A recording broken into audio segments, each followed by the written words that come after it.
I got 7 hours of sleep last night. Woo! I get 5 hours of sleep. I got 4 hours of sleep last night. I believe I get around 6 or 7 hours. I get like 7 or 8. I didn't get any hours of sleep last night. I got 3 hours of sleep last night. I got 8.5 hours of sleep last night. Okay, 9.5. Does this time look familiar to anyone? Well, if it doesn't, let me tell you why it should. This is the time that most college students in their first year go to sleep.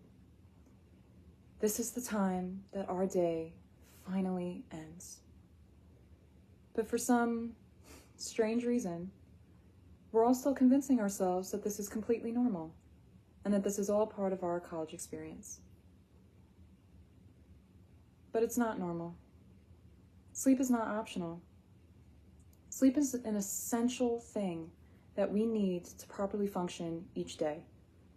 According to the American Academy of Sleep Medicine, college students with insomnia who do not sleep as well are more likely to develop mental health problems compared to students who do sleep normally at night. The same organization advises that we get 7 to 9 hours of sleep per night as young adults, which is funny because you might be thinking the same thing. Why do we keep living on the 2 to 8 a.m. schedule and keep pretending that everything is completely fine and that that is what we need to perfectly function?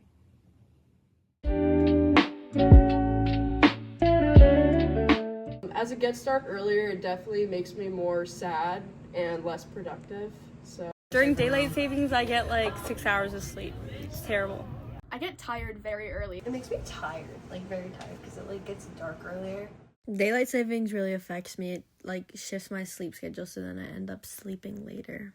I say it makes my mood a little more dull because it's just gets dark really early. It's kind of sad.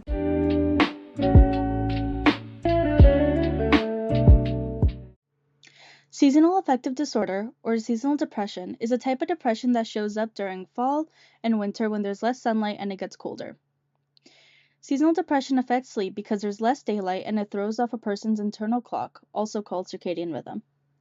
It makes a person feel tired, low energy, and very unmotivated, and it's harder to keep a normal sleep schedule. This has a big impact on students because students tend to sleep a lot, but they still feel drained, and also their mood dips, and that makes school feel much harder. This is a big issue because not everyone can afford light therapy lamps. Some students don't have access to mental health support, and those with fewer resources often feel the effects more. Sleep is a very necessary thing, and especially during these last final weeks of school where we have exams, we need to feel rested so that we are able to study. And with seasonal depression, it just makes it 10 times harder. Alright, I'm with my roommate Ellie here, and I'm just going to ask her a few questions. How many hours of sleep do you usually get during the semester? I usually get 7 hours of sleep each night. And do you feel more tired or less motivated during the darker months? Yeah, I do, because I feel like I spend a lot of time in my room instead of outside, and I am less motivated to do things because there's not a lot of daytime. And have you noticed changes in your mood or energy when the daylight decreases? Yes, it makes me more sad when the daylight decreases because I feel like it's so dark and gloomy all the time.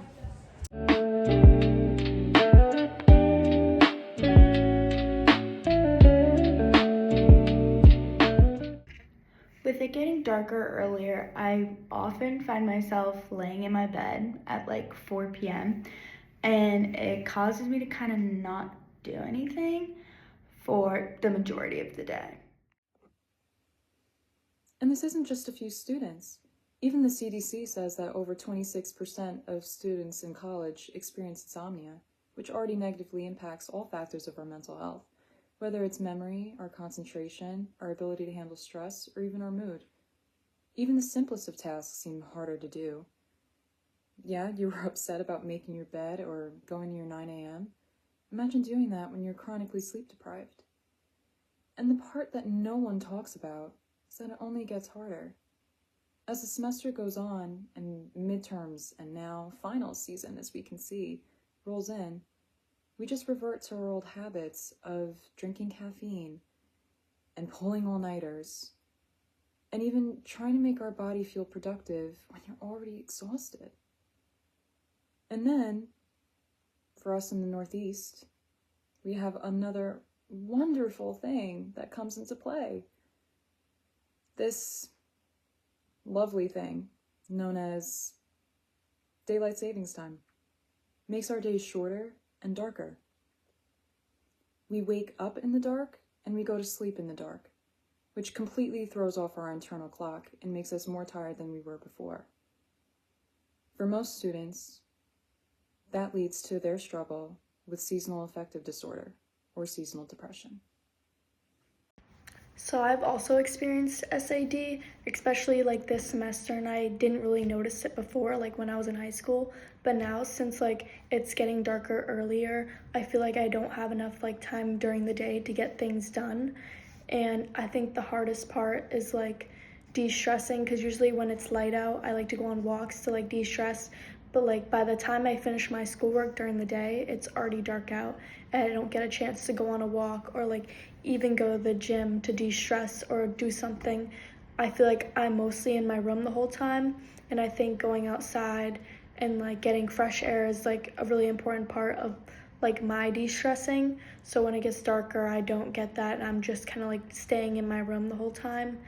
And I think it affects my motivation, because when it's darker and colder, I don't want to go to the library, and I feel like only in the library I can really get things done. So then I'm like stressing more about like schoolwork and studying. So overall, like my mood goes down because I'm more stressed, and I think I also get tired faster when the sun goes down, because like my body automatically relates darkness with like sleep. So then I just like want to go to sleep, and then I'm kind of just like in bed doing nothing, and then that creates a whole nother like thing to stress about. So that's my personal experience with SAD. Many first semester college students are living on a 2 a.m. to 8 a.m. sleep schedule and convincing themselves that they can still function properly. There are many ways we can help prevent these unhealthy sleep habits and provide the support that these students need to succeed.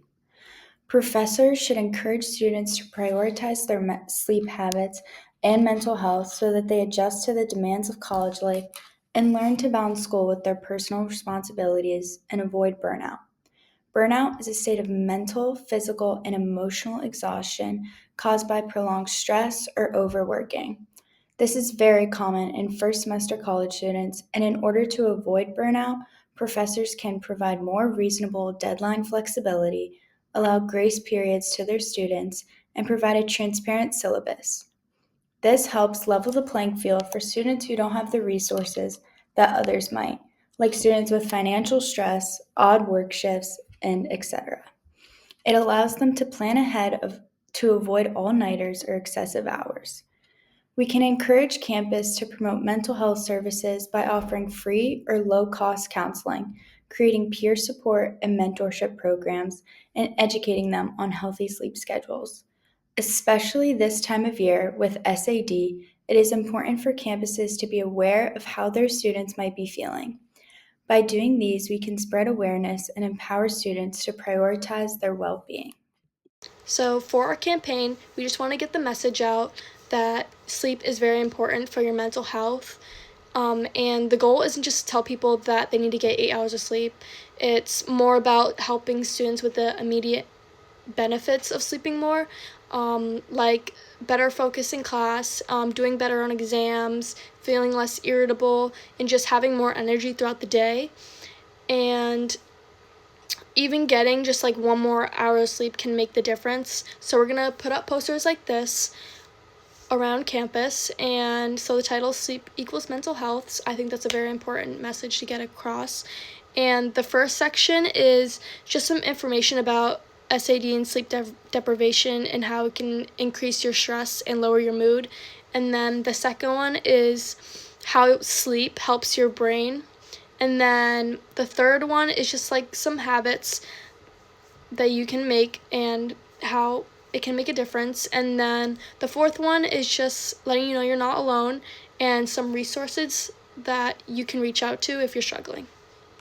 So we also made a Instagram account. It's called Sleep Safe Students, and it's just about SAD, some information about it. It has some quotes and some tips to help you sleep, and I'm hoping this can get our message across so more people see it, raise awareness, and get people help that are struggling. Sleep is a need.